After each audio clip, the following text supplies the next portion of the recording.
Hello guys, কি অবস্থা সবার? আশা করি সবাই ভালো আছো।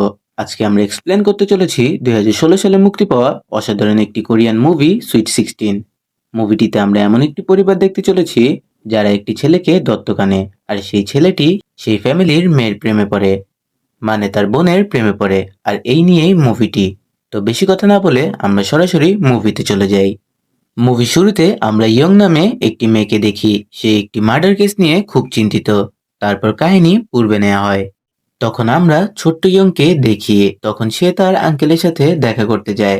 তখন সেখানে ইয়ং এর সাথে হাঙের পরিচয় হয় এবং তারা একসাথে বড় হয়, যার ফলে তাদের মধ্যে ভালো বন্ধুত্ব সৃষ্টি হয়। এর ফলে হাং কোনো মেয়ের সাথে কথা বললে ইয়ং রেগে যায়। আমরা তখন বুঝতে পারি তাদের মধ্যে সুন্দর একটি ভালোবাসার সম্পর্ক সৃষ্টি হয়। তারপর রাতে ইয়ং যখন বাসায় আসে, তখন তার বাবা সবাইকে বলে তার বন্ধু দেওয়ালিয়া হওয়ায় সে এবং তার স্ত্রী আত্মহত্যা করেছে। তার ফলে তাদের ছেলে এতিম হয়ে গিয়েছে। তাই সে ছেলেটিকে দত্তক নিতে চায়। তারপর ছেলেটিকে তাদের বাড়িতে আনা হয়। তখন আমরা দেখি ছেলেটির নাম ক্রিস এবং তার বয়স 10-12 বছর হবে। তবে ক্রিস তার বাবা মার মৃত্যুর ঘটনায় ডিপ্রেস ছিল। তখন ইয়ং তার সাথে কথা বলতে আসলে তাদের মধ্যে ঝগড়া শুরু হয়। এমনকি এক পর্যায়ে ক্রিস ইয়ংকে কামড় দেয়। তখন ইয়ং বুঝতে পারে ক্রিসকে শান্ত করতে হবে। তাই সে বড় বোনের মতো তার সাথে কথা বলে। এতে তাদের মধ্যে ভালো সম্পর্ক সৃষ্টি হয়। আর এরপর থেকে তারা প্রায় একসাথেই থাকে। তো একদিন ইয়ং, হাং এবং ক্রিস একসাথে ঘুরতে বের হয়। তখন তাদের ওপর একদল গুন্ডা আক্রমণ করে। তখন হাং তাদের সাথে মারামারি শুরু করে। তবে সে একা এবং গুন্ডাগুলো অনেক হওয়ায় সে পেরে উঠছিল না। তখন ক্রিস একটি বন্দুক নিয়ে চলে আসে। তখন গুন্ডাগুলো এটিকে নকল বন্দুক মনে করে। তবে ক্রিস গুন্ডাগুলোর লিডারের দিকে খুব কনফিডেন্সের সাথে ফায়ার করে। এতে সকলে ভয় পেয়ে মাটিতে বসে পড়ে। তবে আসলেই বন্দুকটি নকল ছিল। আর এই সুযোগে তারা সেখান থেকে পালিয়ে আসে। এর ফলে ক্রিসের ওপর হাং এবং ইয়ং এর বিশ্বাস আরো বেড়ে যায় এবং তারা যেখানেই যেত ক্রিসকে সাথে নিয়ে যেত। এভাবে তারা বড় হয়ে যায়। তো একদিন ক্রিস ইয়ং এর ড্রয়িং বুক দেখতে পায়, আর সেখানে সে তার একটি ছবি দেখতে পায়। তখন আমরা বুঝতে পারি ইয়ং ক্রিসকে ছোট ভাইয়ের মতো দেখলেও ক্রিস তাকে ছোট থেকেই পছন্দ করে। তারপর ইয়ং ক্রিসের হাতে ড্রয়িং বুক দেখে তাকেও ড্রয়িং করা শেখায়। তারপর রাতে ইয়ং যখন ঘুমিয়েছিল তখন ক্রিস এসে তাকে জড়িয়ে ধরে শুয়ে পড়ে। পরের দিন ইয়ং যখন হাঙের সাথে দেখা করতে যায়, তখন সে জানায় তাকে মিলিটারি ট্রেনিং এ জয়েন করতে হবে, কারণ এটি তার ছোট থেকেই স্বপ্ন ছিল। তবে তারা একে অপরকে অনেক ভালোবাসে। তাই ইয়ং কান্না করতে থাকে হাংকে জড়িয়ে ধরে। পরের দিন হাং ট্রেনে চলে যাচ্ছিল আর ইয়ং তাকে বিদায় দিতে আসে। তারপর হাং ট্রেনিং এ চলে যায়। এভাবেই অনেকগুলো বছর কেটে যায় আর ইয়ং এরও পড়াশোনা শেষ হয়ে যায়। তখন ইয়ং ক্রিসকে মুভির জন্য একটি অফার করে। তবে ক্রিস স্কুলে থাকায় সে বলে তাকে ছুটির সময় নিতে যেতে। তবে সেদিনই হাং ছুটি পাওয়ায় সেখানে চলে আসে এবং তারা সুন্দর একটি সময় কাটায়, যার জন্য ইয়ং ক্রিসকে মুভি দেখাতে পারে না। তবে ক্রিস সেখানে অপেক্ষা করছিল। অপরদিকে ইয়ং এবং হাং রাতে একটি খেতে আসে তাদের একান্ত সময় কাটানোর জন্য। তারা ভাবে সেখানে তারা একাই ছিল। তখন সেখানে পুলিশের রেড পড়ে এবং তারা পালাতে থাকে। তবে তারা ধরা খেয়ে যায়। তখন হাং যে মিলিটারিতে তা জানায়। তাই মিলিটারির বড় অফিসার সেখানে এসে তাকে সাজা দেয় এবং তাকে সাথে করে ক্যাম্পে নিয়ে যায়। এভাবেই তাদের অনেক সময় পার হয়ে যায়। হাং তখন ট্রেনিং শেষ করে সরাসরি মিলিটারিতে যোগ দেয়। ইয়ংও বড় একটি কনস্ট্রাকশন কোম্পানিতে যোগ দেয়। তখন বস ইয়ংকে তাদের ক্লায়েন্টের সাথে দেখা করতে পাঠায়। সে সেখানে অনেক টাকা ইনভেস্ট করে। ইয়ং তখন ইনভেস্টরের সাথে দেখা করতে যায়, আর তার নাম হচ্ছে ইউ। তবে লোকটির ব্যবহার মোটেও ভালো ছিল না। সে ইয়ং এর সাথে অন্যরকম ব্যবহার করে। তারপর ইয়ং তাদের কনস্ট্রাকশন কাজে চলে আসে। তবে তখন তাদের ক্লায়েন্ট আবার কনস্ট্রাকশন সাইডে চলে আসে আর ইয়ংকে তার সাথে যেতে বলে, মানে তাকে কিছুটা কুপ্রস্তাব দেয়। তবে তখনই সেখানে ইয়ং এর ছোট ভাই ক্রিস চলে আসে। ক্রিস ইউকে দেখেই বুঝতে পারে তার মতলব। তাই সে ইয়ংকে তার সাথে নিয়ে যায়। তার কিছুদিন পর তাদের অফিসে একটি পার্টি ছিল আর ইয়ং পুলের পাশে হাঁটছিল।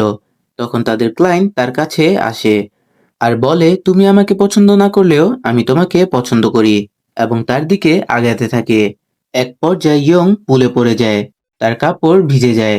তারপর সবাই যখন বাসে চলে যায়, ইয়ং বাসায় যাওয়ার সময় তাদের ক্লায়েন্ট ইউ আবার তার কাছে আসে এবং বাজে কিছু করতে নিলেই ক্রিস সেখানে চলে আসে।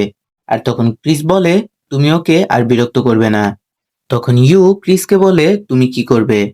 তখন ক্রিস জানায়, আমি তোমাকে মেরে ফেলবো। তারপর তারা বাড়িতে চলে আসে।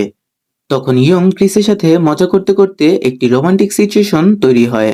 তখন ক্রিস ইয়ংকে কিস করতে যায়, তবে তখনই ইয়ং ক্রিসকে দূরে সরিয়ে দেয়।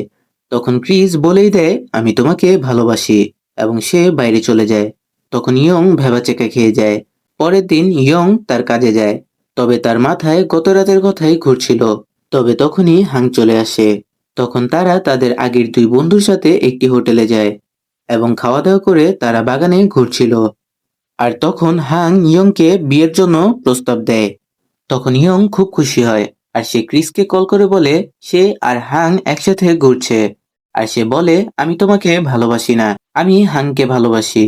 আর তোমাকে আমি ছোট থেকেই ভাইয়ের মতো দেখি, এবং আমি এভাবেই সবসময় তোমার পাশে আছি।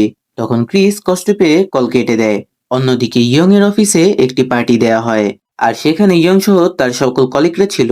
তবে সেখানেও তাদের ক্লায়েন্ট ইউর সাথে দেখা হয়। তখন তাদের মধ্যে কথা কাটাকাটি হয়, তাই ইউ রেগে তাদের ড্রিঙ্কসে ওষুধ মিশিয়ে দেয়, যার ফলে ইউ সেখানেই অজ্ঞান হয়ে যায়। তারপর তাদের ক্লায়েন্ট ইউ জোরপূর্বক তাকে রেপ করে। আর ইয়ং বাড়ি ফেরার সময় মানসিকভাবে ভেঙে পড়ে এবং ঘরে এসে পাগলামি শুরু করে। তখন ক্রিস ইয়ংকে শান্ত করার চেষ্টা করে, আর সে বুঝতে পারে ইয়ং এর সাথে কি হয়েছে। তখন ক্রিস সেখানে যাওয়ার জন্য বের হয়, তবে ইয়ং তাকে আটকানোর চেষ্টা করে, কারণ ক্রিস খুব রেগেছিল। তবে ক্রিস তাদের অফিসে এসে তাদের ক্লায়েন্ট ইউকে গুলি করে দেয়। তারপর ক্রিস সেখান থেকে চলে যায়। তবে আমরা দেখি তাদের ক্লায়েন্ট ইউ মারা যায়নি, তবে ক্রিস হাফ মার্ডার কেসের আসামি হয়ে যায়।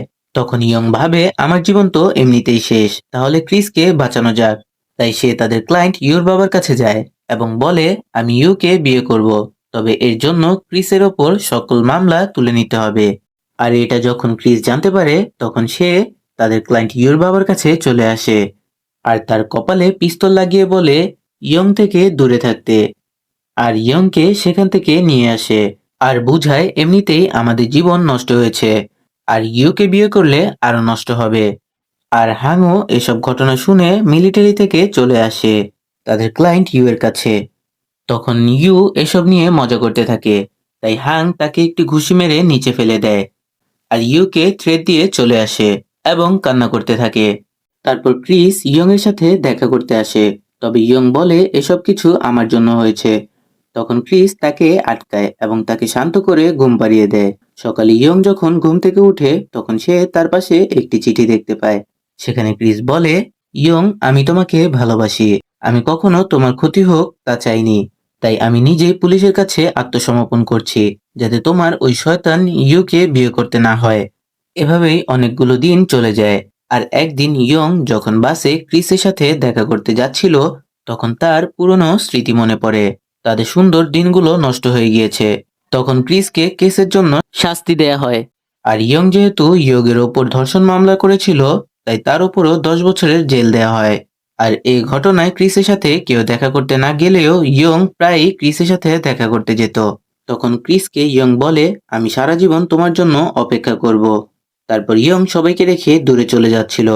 তখন হাং তাকে আটকানোর চেষ্টা করে, তবে ইয়ং বলে, আমাকে ভুলে যাও, কারণ আমরা সময়কে পিছনে নিতে পারবো না, আর বর্তমানকে আমাদের মেনে নিতে হবে। আর এখন আমার শুধু ক্রিসের জন্য বাঁচতে হবে। তখন হাং কাঁদতে থাকে, আর ইয়ং এর গাড়ি চলে যায়। তার কিছুদিন পর আমরা ক্রিসকে জেলে দেখতে পাই, তার চোখ দিয়ে পানি পড়ছে। তখন আমরা ব্যাকগ্রাউন্ডে শুনতে পাই ইয়ং বলছে, ক্রিস, এবার আমি তোমাকে আর আমার থেকে দূরে যেতে দিব না, সব সময় আমি তোমাকে আগলে রাখবো। আর এখানেই মুভিটি শেষ হয়ে যায়। তো বন্ধুরা, এই মুভিটি তোমাদের কেমন লাগলো তা অবশ্যই কমেন্টে জানাও, এবং চ্যানেলে নিউ হলে সাবস্ক্রাইব করে পাশে থাকো। ধন্যবাদ।